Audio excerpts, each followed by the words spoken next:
be talking about commutative property for multiplication. C-O-M-U-T-A-T-I-V-E.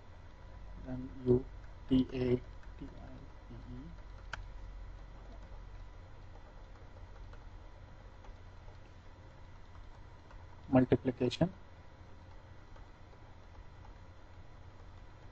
Just as we have commutative property for addition, commutative property for multiplication says that irrespective of the sequence in which two numbers are multiplied with each other, the answer remains the same.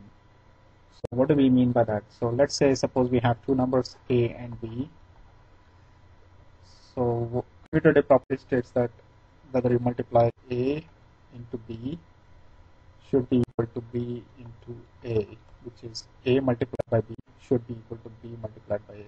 As you can see, we just switched the sequence of numbers from with A is multiplied by B in the first set of numbers, and then B is multiplied by A in the second set of numbers. So irrespective of how you do it, the answer should remain the same. So how do you prove that? Let's suppose that A is 2 and B is 4. So let's say that we have two sets of rectangles like this. This is one set, and this is two sets, which represent the two numbers, which represents number A. So you have one set of rectangle here and one set of rectangle here, so that's 2.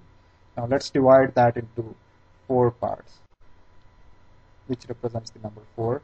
So one rectangle is divided into 4 parts, which is a group of 4, and then another rectangle is divided into 4 more parts, which is another group of 4. So if you multiply A into B, which is multiplying one set of rectangle, which is multiplying 2 into 4, and let's count how many rectangles do you get here. 1, 2, 3, 4, 5, 6, 7, 8, which is 8. 2 times 4 is 8. So you have one set of rectangle which has 4 in itself, and then another set of rectangles which is 4 in itself, which gives the number 8. Now let's do, now B is 4 and A is 2. So as in the previous example, let's assume that we have 4 set of rectangles which represent the number B. 1, 2, 3, 4. 1, 2, 3, 4.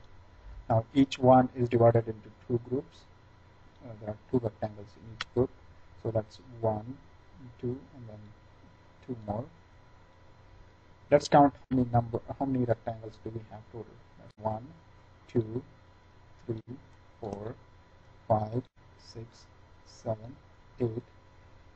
So these 4 represent the 4 groups here, and then this one represents each group having 2 individual rectangles in the group. So B into A is equal to 4 into 2 is equal to 8, which is the same as A into B is equal to 4, 2 into 4 equal to 8. As you can see, irrespective of which order you multiply the numbers, A into B or B into A, the answer still remains the same, 8. And this applies to all the numbers irrespective of what the value of A and B are on the number line.